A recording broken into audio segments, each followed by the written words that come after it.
So in this video I am going to tell you how you can get your first internship. तो देखो, जब मैंने internship के लिए प्रिपेयर करना शुरू कर दिया था तो मेरा मेन फोकस था वेब डेवलपमेंट पे, और उसमें इंटर्नशिप लेना भी आसान हो जाता है एज़ कम्पेयर टू डीएसए। तो मेरा मानना है कि आपको डीएसए पे ज़्यादा उतना फोकस नहीं करना चाहिए at the time of internship. Okay, अगर आप कॉलेज प्लेसमेंट में बैठ रहे हो या फिर किसी बड़ी कंपनी के लिए अपेयर हो रहे हैं प्लेसमेंट के लिए, तो आपको ज़रूर से डीएसए को प्रिपेयर करना चाहिए।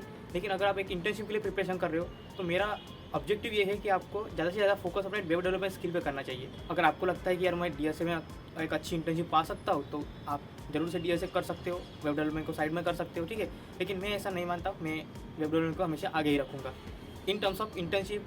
और अगर मैं थोड़ा और जाऊँ आगे, ठीक है, तो मैं एंट्री लेवल जॉब्स के लिए भी डीएसए प्रिपेयर नहीं करूँगा, ठीक है। डिसेंट लेवल तक कर लूँगा लेकिन डीएसए पे उतना फोकस नहीं करूँगा, ठीक है। आपको डीएसए उतना ही आना चाहिए। ले सपोज मैंने आपको एक बोल दिया कि यार देखो, एक आपको एरे दिया है, इस पर बाइनरी सर्च लगाओ, बस उतना ही डीएसए आ गया तो आपको उतना मतलब डीपी ग्राफ्स उतना जितना लोगों ने हाइप बना के रखा है यूट्यूब पे या फिर किसी और प्लेटफॉर्म पे कि यार डीएसए तो आप करो ही करो, डीएसए करो तो करो, लेकिन हमारी प्लेलिस्ट से ही करो, दूसरे की प्लेलिस्ट में वो नहीं मिलेगा, हमारे प्लेलिस्ट से करो, पूरा करो। 150 वीडियो 200 वीडियो देखो, 2 साल देखो और आप उसी में ही रह जाओ, ठीक है। आप वेब डेवलपमेंट का हाथ मत लगाओ, आपको इंटर्नशिप ऐसे ही मिल जाएगी। मतलब डीएसए कर लिया तो आपको प्लेसमेंट ऐसे ही मिल जाएगी, इंटर्नशिप भी ऐसे ही मिल जाएगी और जॉब भी ऐसे ही मिल जाएगी, लेकिन वैसा कुछ नहीं होता। और जब आप जॉब अप्लाई के लिए जाते हो तो आपको हर एक कंपनी यही मांग रही होती है कि वेब डेवलपमेंट कितना एक्सपीरियंस है, जावास्क्रिप्ट कितना पढ़ा है आपने, कितना रिएक्ट पढ़ा है, कितना एंगुलर पढ़ा है, कितना नोड जीएस पढ़ा है, कितनी बैकएंड टेक्नोलॉजीज पढ़ी है, ठीक है। वो आपको इंटर्नशिप के लिए मांगी जाएगी। मैं आपको एक रोड मैप दे देता हूँ कि आपको क्या क्या प्रिपेयर करना चाहिए मेरे हिसाब से। तो पहले तो आप कोई भी एक कोर्स खरीद सकते हो, कोर्स ऐसा कि जिसमें ज़्यादा कंटेंट जावास्क्रिप्ट रिलेटेड हो और एक फ्रेमवर्क रिलेटेड हो, ना कि देखो आप एक कोर्स खरीद लिया और उसमें क्या होगा, 3 महीने का कोर्स है, सपोज 3 महीने का कोर्स है, 3 महीने में आपको 3 महीना बहुत छोटा हो गया, 6 महीने का कोर्स है, ठीक है। 6 महीने का कोर्स है, आपको फुल स्टैक वेब डेवलपमेंट पढ़ा रहे हैं या फिर फ्रंट एंड डेवलपमेंट पढ़ा रहे हैं, ठीक है। हम कंसिडर करते हैं कि आपको फुल स्टैक डेवलपमेंट पढ़ा रहे हैं, लेकिन वो उन 6 महीनों में से 4 महीने तो आपको HTML CSS ही पढ़ा रहे हैं, तो आप क्या पढ़ोगे। ऐसा कई कोर्स में होता है। आप कोई भी कोर्स उठा लो जिसमें ज़्यादा वो सपोज फुल स्टैक ओरिएंटेड अगर कोर्स होगा तो उसमें यही होगा, आपको ऐसा बोला जाएगा कि हम आपको फुल स्टैक पढ़ाएंगे और आपको HTML CSS ही पढ़ाते रहते वो 4 महीने, और फिर एक रिएक्ट का ओवर दे देते या फिर जावास्क्रिप्ट का ओवर दे देते और फिर कहते हैं कि आप और प्रैक्टिस करो, आप उसमें बेटर होते जाओगे। लेकिन ऐसा कुछ नहीं होता। अगर आप एक बिगिनर हो तो आपको पहले वीडियोस देखनी पड़ेगी हर एक टॉपिक की, और उससे अवेयर होना पड़ेगा अच्छे से, उसमें मतलब देख देख के उसमें प्रोजेक्ट बनाने पड़ेंगे। हाँ, मैं बोल रहा हूँ कि आपको देख देख के प्रोजेक्ट बनाने पड़ेंगे, तभी आप अवेयर हो जाओगे कि यार उसमें कितने कितने टॉपिक्स या कितनी कितनी वेराइटीज़ ऑफ टॉपिक्स अवेलेबल है उस पर्टिकुलर फ्रेमवर्क में। आप अगर रिएक्ट पढ़ रहे हो, ठीक है, तो आप ऐसा कि नहीं कि आपने थोड़ा बेसिक पढ़ लिया और उसमें एप्लीकेशन बनाने शुरू हो गए, और जब एप्लीकेशन बनाना शुरू कर दिए तो उसमें आपको लगेगा कि यार ये तो मैं पढ़ा ही नहीं, ये तो हमारे कोर्स में था ही नहीं। तो इसीलिए मैं कह रहा हूँ कि पहले ही ज़्यादा एक्सप्लोर करो, हर एक टॉपिक्स को अच्छे से पढ़ो, ठीक है। तो मेरा रोड मैप में यही रहेगा, पहले HTML CSS पढ़ो, 1 महीने से ज़्यादा गया, हाँ, HTML को 1 हफ्ते से ज़्यादा समय मत देना, ठीक है। CSS को ज़्यादा दे सकते हो, CSS को मेरे हिसाब से 2-3 हफ्ते तो देने ही चाहिए, क्योंकि उसमें बहुत सारी प्रॉपर्टीज़ होती है, आपको प्रैक्टिस करनी होती है, तो आपको 1 महीने से ज़्यादा नहीं देना है HTML CSS को। फिर आते हैं जावास्क्रिप्ट में, तो जावास्क्रिप्ट आपको अच्छे से करनी है।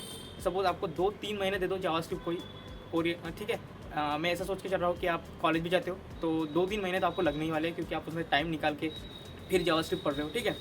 तो आप 2-3 महीने दे दो जावास्क्रिप्ट को, उससे अच्छे से पढ़ो। आपने एक बार जावास्क्रिप्ट अच्छे से पढ़ ली तो फ्रेमवर्क आपको एक कप ऑफ टी लगेगा। जब आप फ्रेमवर्क पढ़ने जाते हो तो उसमें आपको नहीं क्या, जावास्क्रिप्ट के कॉन्सेप्ट ज़्यादा यूज़ हो रहे थे। आप एंगुलर पढ़ रहे हो, रिएक्ट पढ़ रहे हो, आप व्यू पढ़ रहे हो, आपको फ्रेमवर्क में जावास्क्रिप्ट भी मिलेगी, लेकिन वो जावास्क्रिप्ट किस में रहेगी, JSX में मिलेगी, ठीक है। JSX या फिर आप टाइपस्क्रिप्ट यूज़ कर रहे हो उस एप्लीकेशन में तो टाइपस्क्रिप्ट फिलहाल के टाइपस्क्रिप्ट मत जाना, लेकिन JSX ओरिएंटेड रहेगी। तो आपको जावास्क्रिप्ट भी यूज़ करनी है हर एक फ्रेमवर्क में, और आपको उसके बेसिक सब सपोज आप रिएक्ट पढ़ रहे हो तो आपसे हुक्स पढ़ने पड़ेंगे, कुछ आपको राउटर्स पढ़ने पड़ेंगे, ठीक है। तो वो एक्स्ट्रा कॉन्सेप्ट पढ़ना पड़ेगा, उसी को हम एक रिएक्ट पढ़ना बोलते हैं या फिर एंगुलर पढ़ना बोलते हैं। लेकिन अगर हम जावास्क्रिप्ट की बात करें, आपको मैप फंक्शन लगाना है, आपको असिंक अवेट लगाना है, तो वो कॉन्सेप्ट हो गया अपने जावास्क्रिप्ट में। आपको API कॉल करनी है तो वो वहाँ पे जावास्क्रिप्ट ही यूज़ हो रही होती है। तो अब मैं आपको बता दूं कि जो बैकएंड में होता है ना, जो हम API वगैरह लिखते हैं, उसमें तो प्योर जावास्क्रिप्ट होती है, प्योर जावास्क्रिप्ट। आप वही जावास्क्रिप्ट भी लिख रहे होते हो, आप बस डर जाते हो कि यार बैकएंड पढ़ रहे, नोड जीएस पढ़ रहे हैं, इसमें कितना सारा पढ़ना पड़ेगा। नहीं, आपको उसका बस एक बेसिक सिनेरियो इन्वॉल्वमेंट पढ़ना पड़ेगा कि वो कैसे काम करता है, क्या क्या उसके मतलब प्रीरिक्विजिट्स है, कैसे हम उसको स्ट्रक्चर करते हैं अपने एप्लीकेशन को नोड जीएस में। आपने वो एक बार पढ़ लिया तो आपको नहीं क्या अगर आप जब आप एप्लीकेशन बनाने जाओगे तो वो ज़्यादा डिफिकल्टी नहीं होगी, क्योंकि उसमें जावास्क्रिप्ट की यूज़र ही होगी। बस आपको एक बार फ्लो समझ लेना है। तो अभी बात करने थे फ्रेमवर्क को कितना टाइम देना चाहिए। तो फ्रेमवर्क को मेरे हिसाब से यार 1 महीने का टाइम दो, जब पढ़ रहे हो, ठीक है। अभी आप सिर्फ रिएक्ट पढ़ रहे हो, उतना प्रैक्टिस नहीं कर रहे हो, लेकिन जब आप प्रैक्टिस करोगे तब आपको रिएक्ट में प्रैक्टिस करोगे, ना कि HTML CSS या जावास्क्रिप्ट में अलग एप्लीकेशन बना के देखोगे, उसको प्रैक्टिस करोगे। आप रिएक्ट में ही तो प्रोजेक्ट बनाने वाले हो, जो आगे के प्रोजेक्ट बनाने वाले हो। इसलिए रिएक्ट को ज़्यादा टाइम नहीं देना, 1 महीना टाइम देना और बस हो गया।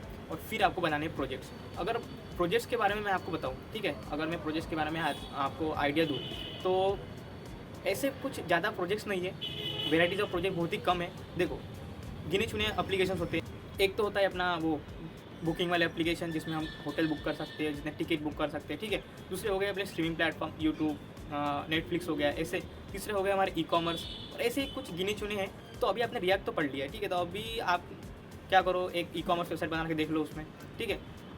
जैसे ई कॉमर्स वेबसाइट बना के होगी, आप उस प्रोजेक्ट को लो और आप Node.js सीखना शुरू कर दो। अगर आप मंथ स्टार्ट ओरिएंटेड हो तो Node.js सीखना आप शुरू कर दो, या फिर कोई और बैकएंड लैंग्वेज सीखना चाहते हो, जैसे जावा हो गई तो वो सीख सकते हो। फिर Node.js सीख रहे हो, ठीक है, उसके टाइम पे भी रिएक्ट के प्रोजेक्ट बनाते रहना। और जैसे Node.js सीख के हो गया, आपने जो प्रोजेक्ट बनाया है उसमें बैकएंड की फंक्शनलिटी भी ऐड करते जाओ, ठीक है। जैसे आपने ई-कॉमर्स वेबसाइट बनाया था, जिसका आपने एक डमी डेटा लेके APIs कॉल करके आपने एक ई-कॉमर्स वेबसाइट बना लिया। अभी उसको आपको फंक्शनल भी तो बनाना है, तो आप Node.js का इस्तेमाल करो। अभी आपने Node.js पढ़ लिया थोड़ी देर बाद, ठीक है, तो आप उसे इंटीग्रेट कर दो उसमें। तो आपको अलग से प्रोजेक्ट नहीं बनाना पड़ेगा एक Node.js को हैंडल करने के लिए, ठीक है। और अभी तो जब आप पढ़ रहे हो ना, तब आप ऐसा फोकस करो कि आपको फ्लो समझ में आए कि एप्लीकेशन कैसा फ्लो काम करता है, ना कि कितने फीचर्स में ऐड कर रहा हो अपने। जैसे यूट्यूबर्स बताते हैं ना कि ज़्यादा से ज़्यादा फीचर्स ऐड करो, बहुत सारे फीचर्स ऐड करो, जैसे कि यूट्यूबर को लगे कि यार वाह बंदा है। नहीं, वैसा आपको नहीं करना, क्योंकि एज अ फ्रेशर आपसे कोई एक्सपेक्ट नहीं करता कि आपको कितना डेप्थ में आता है। वो एक्सपेक्ट करते हैं कि आपको जो कर रहे हो आप, वो आपको समझ में आ रहा है कि नहीं आ रहा, अच्छे से समझ में आ रहा है कि नहीं आ रहा। जब सपोज आप एक राउटर बना रहे हो, ठीक है, तो कौन सा राउटर कौन से पेज पे कब जाने वाला है, वो आपको क्लियरिटी होनी चाहिए। ना कि आप बस 50 राउटर बना लिए मैंने इस एप्लीकेशन में, लेकिन आपको पता ही नहीं है कि यार पैराम्स कैसे पास करते हैं और पैराम्स कैसे लेते हैं Node.js में, वो आपको पता ही नहीं है, तो उसका कोई मीनिंग नहीं हुआ, ठीक है। और हाँ, जब मैं Node.js की बात करता हूँ तो उसमें एक्सप्रेस भी आ गया, ठीक है। तो उसको आपको प्रिपेयर करने में मेरे हिसाब से आपको 2 महीने तो लग ही जाएंगे यार। 2 महीने नहीं, 2 महीने बहुत ज़्यादा हो गया, 1 महीना तो आपको लग ही जाएगा आपको उसका बेसिक ओरिएंटेशन लेने में। जब आप उसका फुल बना लोगे तो एक फुल एप्लीकेशन बनाना, जैसे कि स्ट्रीमिंग प्लेटफॉर्म, ठीक है, आप यूट्यूब का क्लोन बना सकते हो। और अभी आपकी शुरुआत है तो आप देख के बनाने में आपको बिल्कुल हिचकना नहीं, देख के बना सकते हो। और जैसे जैसे आपको सपोज 3-4 प्रोजेक्ट आपके पास हो गए, तो फिर आप उन्हीं को बिना देखे ट्राई कर सकते हो, ठीक है। आपको तो पता ही है, आपको ने 1-2 पहले तो उसे बनाया होगा, ठीक है। आप उसका एक बार देख लो कैसा बना है और खुद से इम्प्लीमेंट करना शुरू कर दो। तो ये मेरी एडवाइस रहेगी आपको। अगर आपको ये एडवाइस अच्छी लगी तो इसे लाइक कर देना और चैनल को सब्सक्राइब कर देना। Thank you.